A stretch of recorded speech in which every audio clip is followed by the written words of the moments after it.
How to Travel When You're Gluten Free with Lynn Smargis. This is episode 139 on the Alternative Health Tools podcast, where together we discover and share new alternative health tools and resources from alternative healthcare practitioners and experts.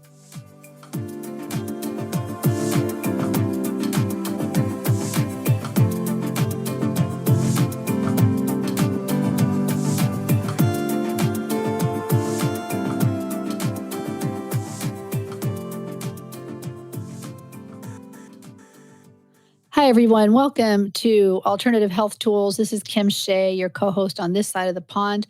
It is Friday, April 30th, 2021.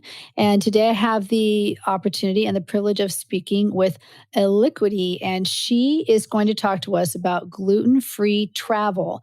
And I think that's really relevant right now because people are going to be starting to travel soon. Things are opening back up. People are getting excited to get out there and explore the world. If you're gluten-free, that can represent a lot of challenges for you. So thank you for coming on the podcast.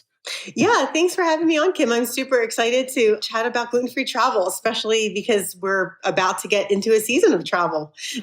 Yeah, it'll be revved up, I'm sure. So do you have gluten-free issues yourself, or is it just your passion? Yeah, no. So I'm celiac. My younger daughter is celiac. My older daughter is not, and hopefully she'll stay that way. But you can actually become celiac at any point in your life. But it's kind of like knock on wood. Hopefully, my older daughter will miss it. So yeah. So especially when my daughter and I travel, we both have to be really careful with making sure that we don't get gluten in our diet. And are you sensitive enough, like, for example, I was just making Play-Doh for a birthday party tomorrow, and I saw they have gluten-free recipes for Play-Doh. Does it affect you if you even touch it or anything like that? Yeah, actually, the hairdresser I used to go to, the hair color she would use apparently had gluten in it because every time she would color my hair, my scalp would like burn and itch for days. And then I realized it has to be the hair color she's using. And then sometimes when I go to the hair salon, I'll just bring my own shampoo and conditioner. So I know there's because I know the one I have is gluten free. But yeah, it's in all sorts of cosmetics and stuff. And so I have to be really careful with like what I buy, specifically, even if I'm putting it on my skin, because even if it's on my skin, it'll definitely bother me. Wow. Okay. I had no idea. So this is going to be really helpful to understand for those of us who are traveling with people, or just to be more aware. So tell me a little bit more about your background. Where do you come from? What's your interest, and how'd you get into doing a podcast, which, by the way, is called Travel Gluten Free Podcast.com? I've always been into like alternative modes of health. And I do use like regular doctors, but especially since my kids were little, we don't like, if they were sick, we'd always try like alternative stuff first. And so I've always been into like acupuncture and massage therapy and trying to heal naturally before we jump into like the regular doctor stuff. And so my career wasn't in alternative health, although I did have a health food store years ago. I was a teacher for many years and I taught science and coding. But then when I found out I couldn't eat gluten 6 years ago, and I love to travel, and I realized like it was really, really hard to travel not eating gluten because it's in everything.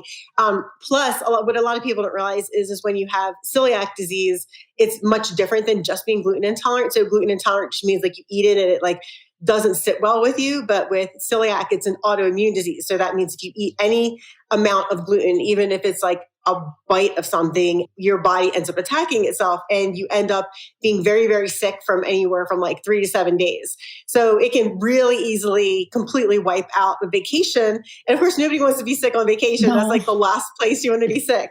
And when I realized when I was gluten free, I started looking around on the internet for resources on like how to travel gluten free. And nobody really told you how to travel. Like there was a bunch of articles on like, these restaurants are great in Chicago, or like, these are some gluten-free bakeries in New York City. But it's like, well, if I'm not going to these places, it doesn't tell me how to be gluten-free. And so that's why when I decided to do my podcast to teach people like the types of questions you want to ask restaurants and like what tools are useful to find safe gluten-free restaurants when you're out. Because there's a difference between just being gluten-free and having celiac disease. Because even if like I go to a restaurant and there's a person, like the chef in the back uses a knife to cut regular bread. If he uses that same knife to cut my bread, I can get sick.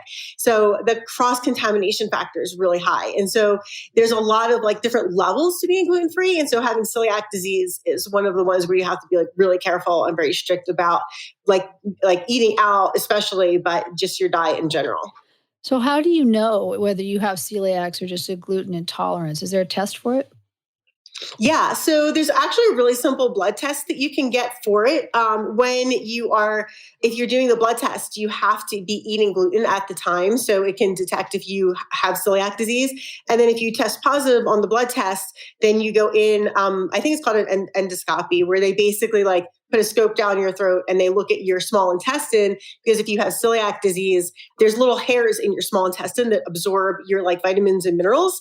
And with celiac disease, your body attacks the small intestine and these little villi, or these little hairs that absorb nutrients. So one of the very common symptoms of celiac disease is being malnourished or underweight, because if you have celiac disease and you're eating gluten, you're killing all the villi that absorb your nutrients in your small intestine. So you basically have no way to absorb nutrients, and you just start like being malnourished, even if you're eating, because you're not absorbing any of the nutrients you're eating.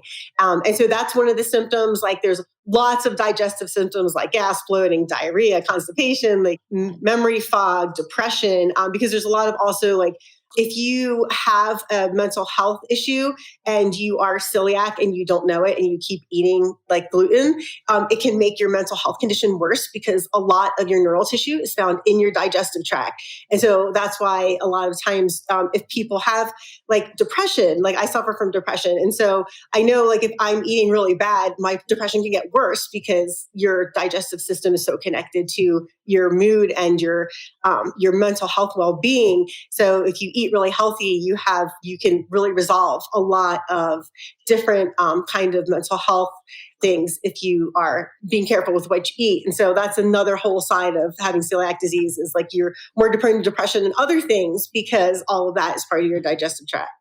Okay, that's interesting. Yeah, and when you talk about the neurological tissue in your intestines, I just heard someone say that intestines are considered the second brain of the body. There's a lot going on in there, and I think that he said that the tissue that's exposed, or the tissue that exists in the intestines, is approximately the square footage of a tennis court. It's enormous. It's all packed in there, and there's a lot going on in there. So if you damage it, if you are not eating properly because you don't know that you have celiac and you're killing off the villi, then when you change your diet, do those come back? Like, is there a way to turn that around? Yeah. So because there's no quote unquote like cure for celiac disease. So you need to be like really strict about your diet, because what happens is like people will be diagnosed with celiac disease and they're like, oh, I have a cheat day once a week. It's like, well, if you have a cheat day once a week, like every time you cheat, it's like compounded on each other. And then it takes weeks for your body to recover from that one cheating thing, even if it's like a piece of regular bread. And so what some people don't realize that have celiac disease is like, you can't have cheat days. Like you have to be completely gluten-free, because every time even if you get cross-contaminated with gluten, you can have very serious repercussive side effects that last for weeks. And and as you probably know, like if you keep damaging your organ over and over again, that sets you up for cancer. And actually my dad, who was never diagnosed with celiac disease, but I'm 99% sure he had it because he was textbook celiac, he passed away from adenocarcinoma, which is small intestinal cancer. And that's the cancer that you get if you have celiac disease and you don't modify your diet. But like nobody tested for celiac disease back in the 80s. And so I'm pretty like 99% sure he had it, because there's a huge genetic component to it. And my daughter has it and I have it. And so we had to get a pass from somebody. But, and I can tell you from firsthand experience from taking care of him, adenocarcinoma is definitely not something you want to pass away from, because you literally like your small intestine was just like inundated with tumors to the point where like he couldn't absorb anything. And they gave him 6 months to live. He lived for 3 years, but he literally starved to death for the last 3 years of his life. So yeah, it's pretty, if you have celiac disease, you definitely need to stick to your diet, because that is one of the outcomes. That's one of the cancers you can get if you don't stick to your diet, if you have celiac disease. And that's one of the reasons why I do Travel Gluten Free, because it's so easy to cheat, right? Like it's so easy to be like, oh, I want that regular croissant and eat it. But like what people don't realize is how much damage you're really doing to your body.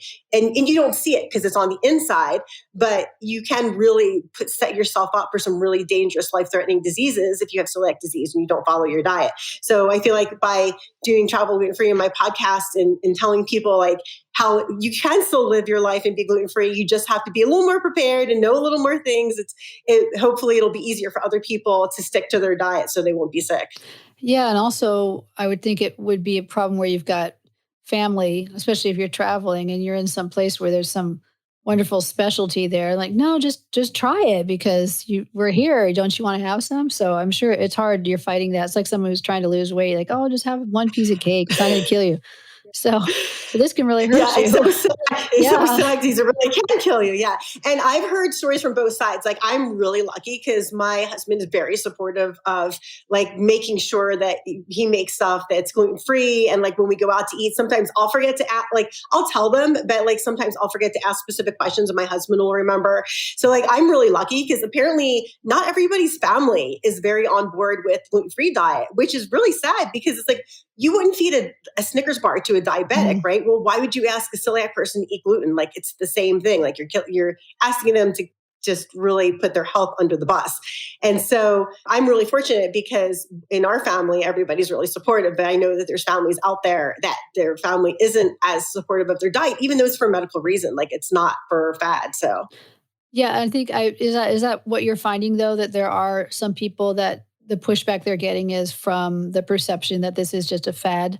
This whole gluten-free thing is just something that, the crazy people are doing nowadays.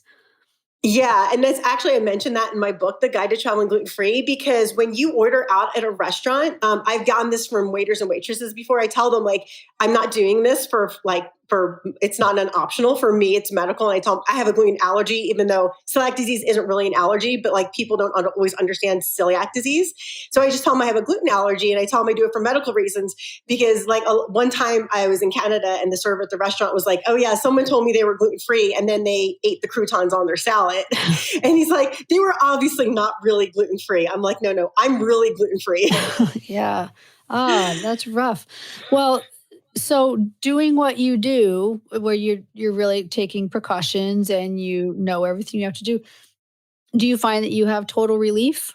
I actually don't. I just got a test done that said that even though I don't eat gluten at all, I'm getting gluten from somewhere, and I'm not sure if it's like when I'm going out to eat, I'm getting gluten there, or if it's like from a surface in the house, because my husband's not gluten free. He can eat everything. So we do have gluten in our house, but so now I'm like extra careful about wiping down the counters and stuff like that, because I'm trying to figure out where the source of gluten is that's coming from, that I'm ingesting it somewhere. But my diet, as far as when I eat, like I definitely do not eat any gluten because it just makes me so like I can't work. I can't do anything. Wow. I'm just in bed. That's rough. And I would think getting rid of gluten in the house is hard to do. I was just making sourdough bread last night and there's flour everywhere. It just gets everywhere. And I think that would be so hard to live like that, where some people in the household aren't and some people are not. And then when you go on vacation, I mean, you really have very little control. So tell us some tips. How do you go about traveling and make sure that you're safe? Yeah, well, if you are traveling and you're gluten-free, or if you have any specialty diet, really, one of the things I always tell people, and I wrote about this in my book, is especially if now people are getting back into flying. If you're flying, you want to bring snacks and food with you because all airlines are different as far as specialty diets. And I fly Delta a lot, and I know Delta will do like gluten-free or dairy-free, but they can't do both. So especially if you have like more than one dietary restriction, you want to bring food with you, especially if it's like a flight you're going to need to eat, because airport food is really hard to find gluten-free. Although I do know at Gate C-17 in Salt Lake City Airport where I live, there's a Jersey Mike's, and Jersey Mike's has a whole gluten-free protocol. Oh, really? And they make gluten-free subs, which I can eat. And I'm from Philly originally, so I really miss my hoagies. So I can still eat them there. But yeah, carrying your own food with you. And in my book, I tell people like how you should pack your food when you're flying, because there's a specific way you want to pack your food. So You hopefully won't get tagged by TSA, but I still get tagged by TSA pretty often. But you want to carry your food with you. You want to make sure that you have apps. Like there's an app that's called Find Me Gluten Free, and there's a free version and a paid, and I get the paid version because I travel a lot. And there's certain tools you want to use to make sure that you keep yourself safe. One of the things I do, because like sometimes we'll stop at a place that just has regular food, and my husband will eat, and I'll bring my food in, and then I'll eat with him at the table. But before I sit down at the table, even before COVID, I would always carry liquid hand sanitizer in a little spray bottle that was like a 2 ounce. So it would go through TSA, and I'll spray the liquid hand sanitizer on the table and wipe it off, and then spray the bench and wipe it off. And not because of germs, but because of gluten, because if someone who's eating there and they have crumbs of gluten on the table, and then I put even if I put my wrapper on top of it, I might touch it and put it in my mouth and eat it by accident. So wiping down your table and your chair before you eat is like really important. Knowing what restaurants and what types of ethnicity foods are naturally gluten-free, like Indian is mostly gluten-free, Thai is mostly gluten-free. But then there's like foods like German. German's usually not gluten-free. So you want to avoid like German places when you're going out to eat. Oh, also another good tip too is I love to drink protein drinks. And as far as like carrying food, if you're going on a red eye, a lot of times when you get to the location you're going, it's breakfast time, but a lot of the places aren't open, and the places that are open are like they have bagels and pastries. So you can't trust to eat there, even if they might have a gluten-free offering because there's so much gluten in their kitchen. So what I like to do is just carry like a powder protein, and then I go over to the water fountain and I'll put water in my shaker bottle and then put the protein on top and then shake it up for like a healthy breakfast. But I don't have to worry about getting gluten because you definitely don't want to get gluten and get on an airplane. That is definitely not any fun. Yeah. That happened to me one time on an international trip. I got glutens on the airplane. Oh, that sounds brutal. That's hard. And so then you must pack all your toiletries too that you bring with you on a trip. Yeah, so I pack all my toiletries because a lot of times, except at Disney, I know that I'm pretty sure I haven't called them and double check, but the past couple times I've been to Disney, I've used their shampoo and conditioner and it didn't bother my skin. But a lot of times, like they don't have the ingredients listed because they're the sample sizes. And so I won't, like my husband will use that stuff or whoever I'm with can use that, but I use my own toiletries because I buy a lot of my stuff from what's called Lemongrass Spa, and that's a line that everything is gluten-free. So it's nice because then I can just go on the site and just order anything and I know it's not going to have gluten in it because their entire line is gluten-free. So that's really helpful. But yeah, I do bring all my own cosmetics and everything with me. Wow. So that's you have to be more organized, it sounds like. You just need to be really planning ahead. Yeah, you definitely need to be more organized. You definitely have to do more planning ahead. And especially like when you're traveling, like maybe looking at the restaurants that are there at the city you're going to see like what restaurants are going to be safe for you to eat at and what's not safe for you to eat at. And one of the things I also talk about in my book is if you are traveling, if you can find a dedicated gluten-free restaurant, which means there's no gluten in the restaurant whatsoever, like they don't use gluten in any of their foods, then that's your best bet when you're traveling because you know like you're not going to get sick because there's no gluten in that restaurant.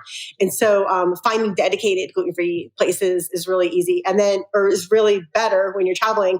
And then also there are some cities that are more gluten-free friendly than others. So going to like gluten-free friendly cities is always a better bet if you have celiac disease than going to another city that might not have so much to offer to you.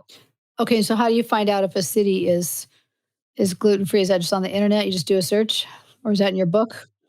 So actually, yeah, I do list places in my book. So some of the gluten-free friendly cities that I've been to are Victoria, Canada. So if you love fried food like I do, and if you have celiac disease, you can't eat anything that's not in a dedicated fryer. And so a dedicated fryer means there's no gluten in that fryer. It's only like potatoes or whatever. But a lot of places don't have dedicated fryers. And so when you find a place with a dedicated fryer, it's really exciting because as a celiac, you rarely get to eat fried food. Well, when I was in Victoria, I had fried food every day. Like I think I gained 5 pounds that week.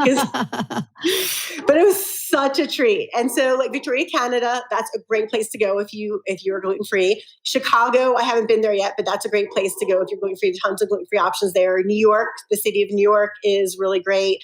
Actually, Sedona in Arizona, they have this most amazing restaurant I just found. It's called Picasso's. So it's like Picasso's, but with Z's in it.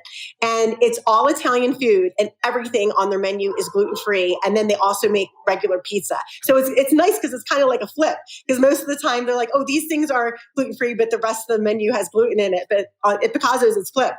So at Picasso's, I got like tiramisu and raviolis and cannellini and like things I hadn't eaten at a restaurant in 6 years. How nice. So that was amazing. Austin, Texas is a really great place to eat if you're gluten-free. There's a place called Max's Wine Dive in Austin that has the most amazing gluten-free fried chicken ever. And also Philadelphia is a great place to go if you are gluten-free, because there's a couple places there like Fox and Son in the Reading Terminal Market. She has everything gluten-free, like fried corn dogs, fried Oreos, funnel cake. It's the only place I know I can get funnel cake that's gluten-free. It's so amazing. I ate the whole funnel cake in one sitting. I'm like, I'm never going to eat all this. I ate the whole thing and went back and fell asleep for 2 hours at my hotel. It was so good. Oh, nice. Yeah. And a lot of places in California, because California is really progressive as far as food and stuff. And so there's a lot of places on the coast of California, a lot of cities in California that you can eat at pretty well if you're gluten-free. Oh, that's neat. That's neat. You know so much, so you can help people. Who do you have on your podcast usually? I mean, are you just talking yourself? So I do a combination of episodes on my podcast. So some of them are just me solo talking about like fun things to do in Moab, because Moab's one of my favorite places and I only live 4 hours from it. So it's really nice. Some of them are I interview people for travel. Like I just interviewed John Beetham about Albuquerque, New Mexico. So some of them are just places. And then I also have guests on, like I had Matt Betzel from Gluten Free Street Gang on a while back. I had Gluten Free Dave on a little while ago. I had Coral from Gluten Free with Coral. And then they come on and talk about like their experiences with like their places they like to travel and some of their favorite restaurants, either locally where they live or when they go to travel, like their favorite restaurants when they travel. That sounds like an interesting podcast. What do you do about like your hotel room, or if you're on a cruise, what do you do about that? I'm sure now it's better because we're coming out of COVID and all these places have to be cleaned to the nth degree. But you wouldn't go in there and just trust that it was done to your specifications, would you? What do you have to do? So as far as accommodations go, a lot of times it's really popular for people that have celiac disease. So like I like to pick a place that has like a mini kitchen or something in it, so that I can like at least heat up stuff in a microwave, maybe make some boiling water, and be able to like eat my own food. And so what I'll do typically is I'll like wipe things down and then I'll make sure everything is wrapped before it's in the refrigerator or whatever, so that it has another covering. But most of the time, yeah, like as you said with COVID, people have been extra cleaning. So I haven't been having to worry about it as much, which is nice. But yeah, it's really great to get a place that already has like a kitchen in it. And usually I'll wash out the pans and stuff, just to make sure that they're clean. And then with a cruise, actually, it's really funny. And it sounds very like the opposite of what you would expect, but cruises are one of the best things to do if you are gluten-free. And the reason is because cruises are very service oriented and they want you to remember a spectacular time on their cruise. And so because they're so service oriented, if you have any kind of food dietary requirements, they're really good about like coming out. And we travel Princess a lot because this is really funny. You're going to laugh at this. The reason we travel Princess a lot is because they have their own separate gluten-free kitchen, but that's not the actual reason. But in their own separate gluten-free kitchen, they make their own gluten-free bread. This is big, fluffy bread. And oh my gosh, it's such a treat to have bread and to have bread like every night that you eat. Yeah. It was like, I eat insane amounts of bread on a Princess cruise. Like way more than I should eat for sure. But of course, it's only like, 2 weeks out of the year. So it's not like I do it all the time. Cruises are really great because on Princess, what they do is they bring you the menu, and a lot of other cruise lines will do this. They bring you the menu the night before and they show you what they're going to have the next day. And then you pick out what you want. And then they can usually, like not everything, but a lot of times they can modify most things to make it gluten-free. And so what in my book I talk about is like if you're going on a cruise, you want to go to like the same restaurant every night And then because the maitre d' there will know, like they remember that you're gluten-free. It's pretty incredible. Like I'll walk in, they're like, oh, hi, you need the gluten-free menu, right? And I'm like, yes. And so if you go to the same restaurant every night, then that maitre d' knows you. So there's less chance of them kind of messing up your food or whatever.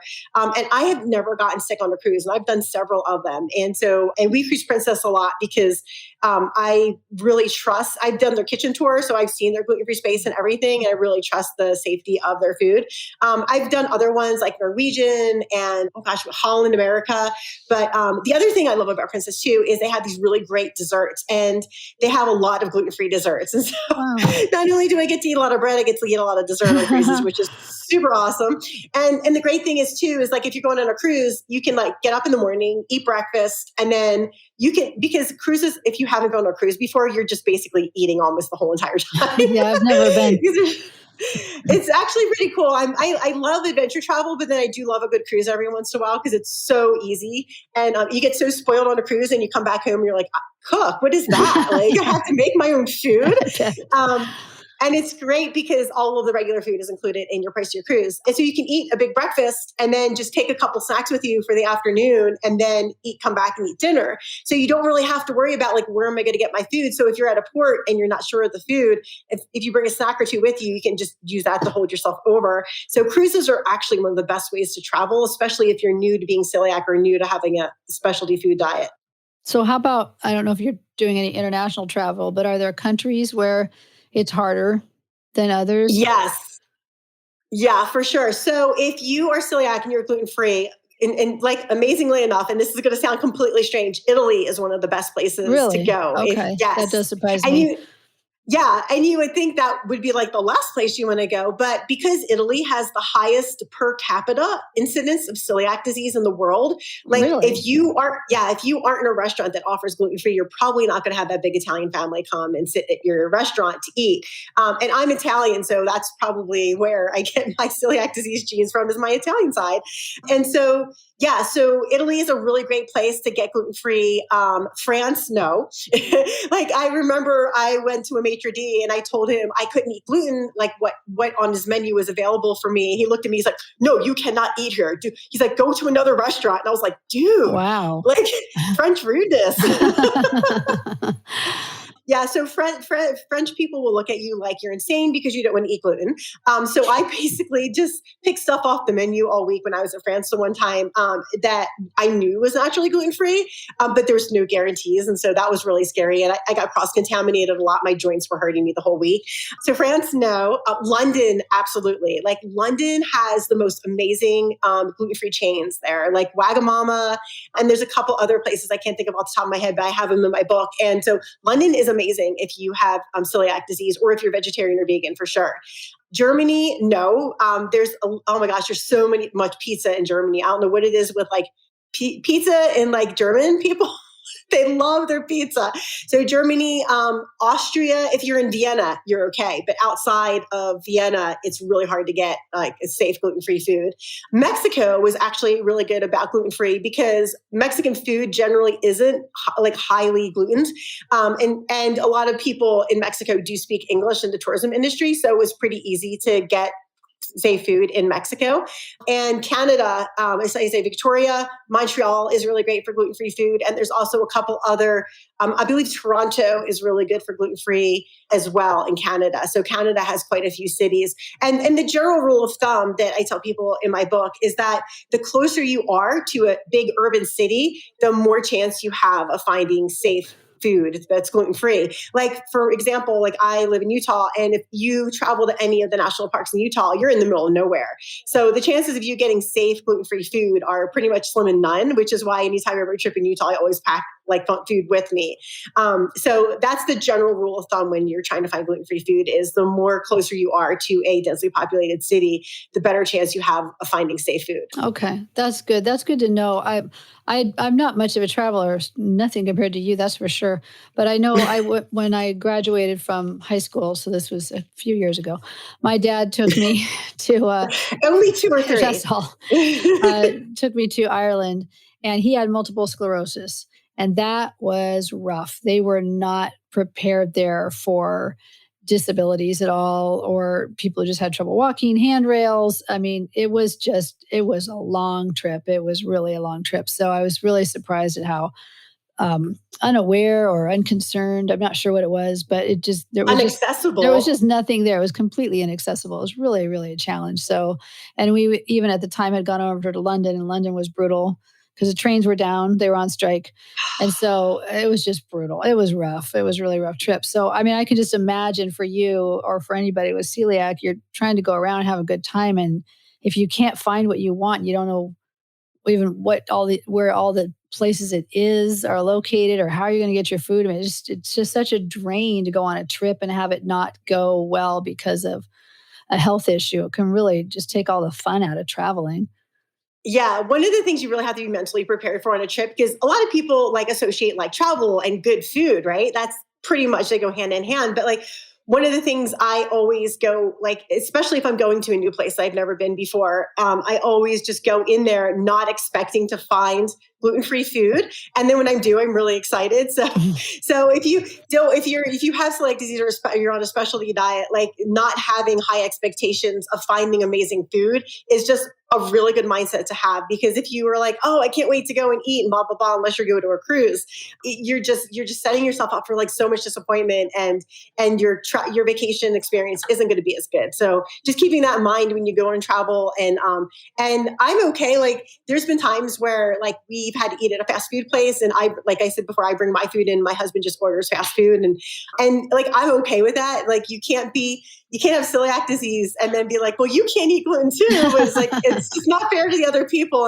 And I know my husband feels bad. And sometimes other people, like my friends, if they're like, oh, I'm sorry, I'm eating this, but I'm like, no, I'm like, I can't, I'm never going to be able to eat it. Like, it doesn't really bother me. And I can get like gluten-free desserts at home or at different restaurants I know of. And so it's not like I can't get gluten-free desserts. It's just that it's harder for me to get them. But I mean, I've had it for 6 years now. Like I know what to expect and what not to expect. And so I just don't have that expectation. So that makes my whole trip a lot better.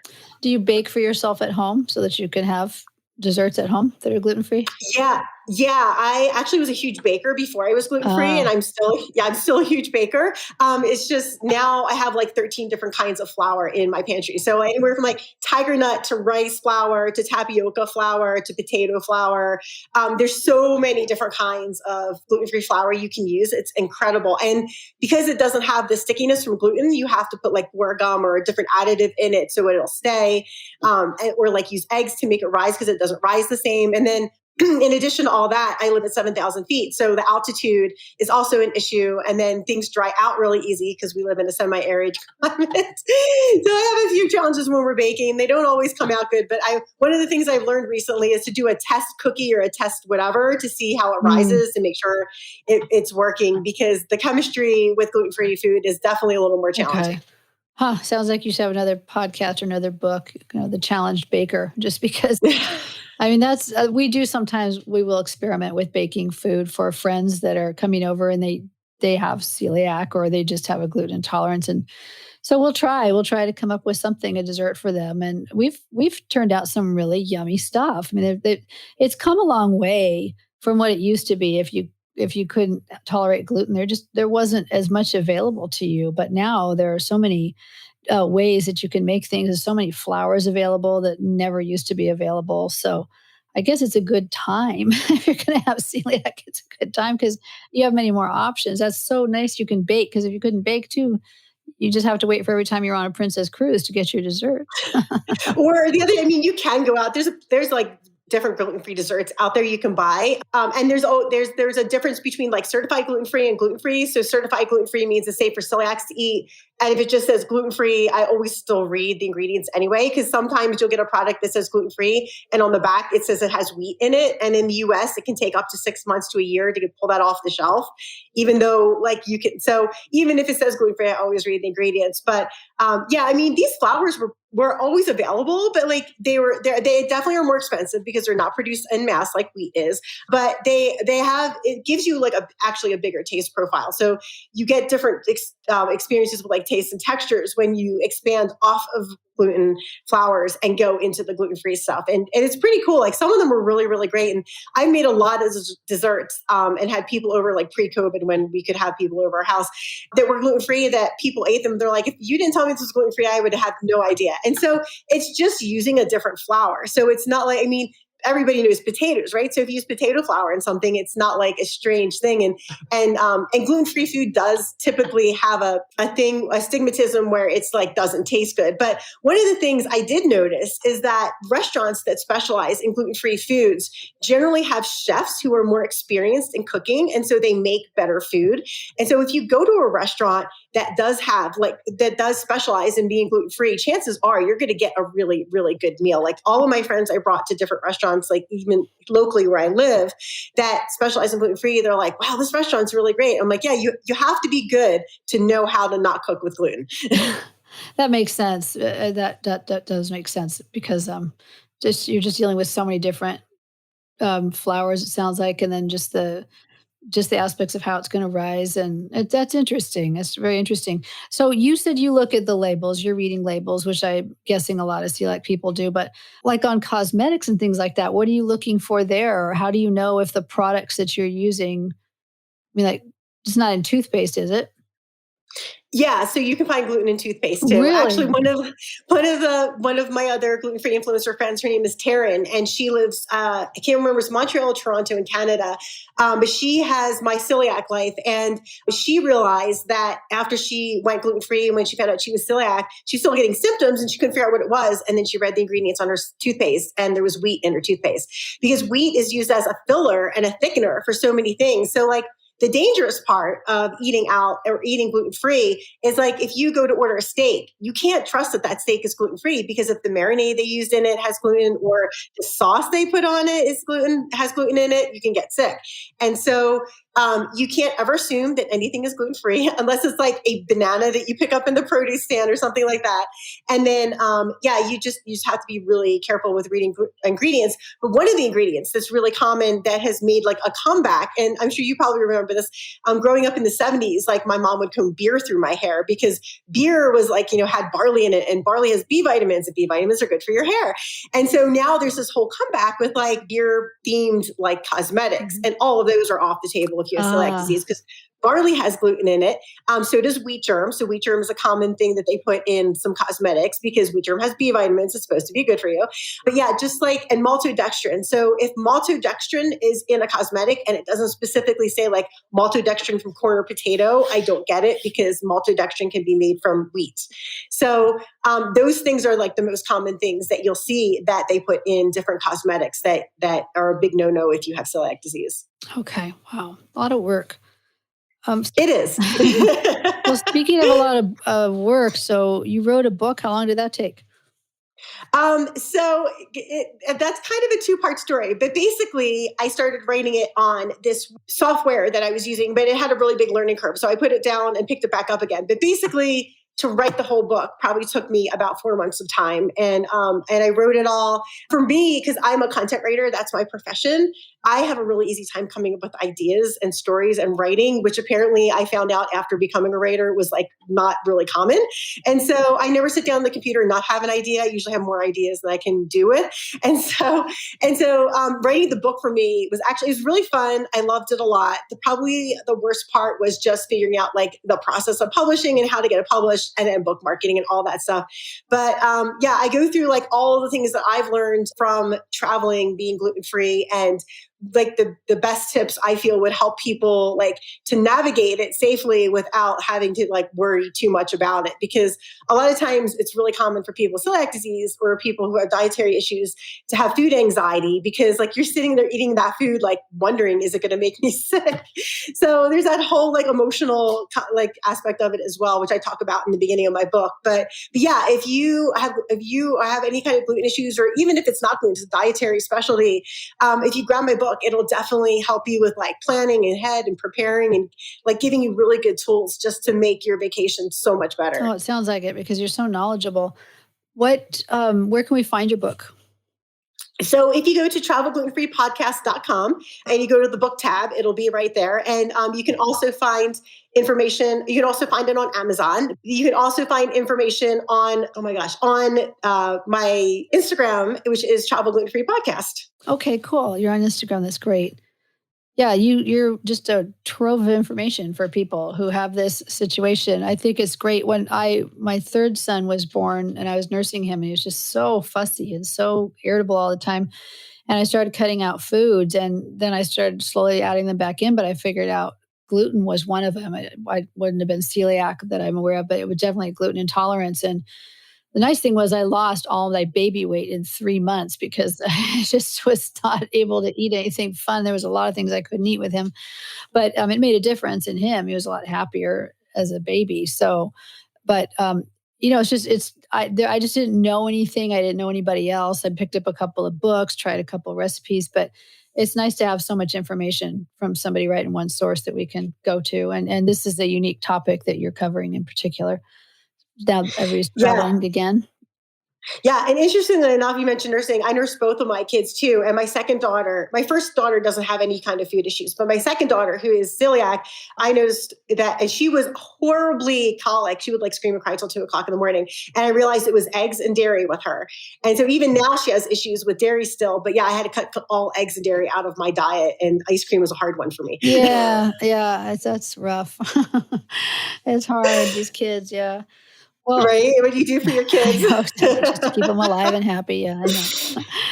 Oh, that's so cool. Well, I would like to thank you for being on here. Is there any other tip you want to throw out there that you want to leave us with before we wrap up?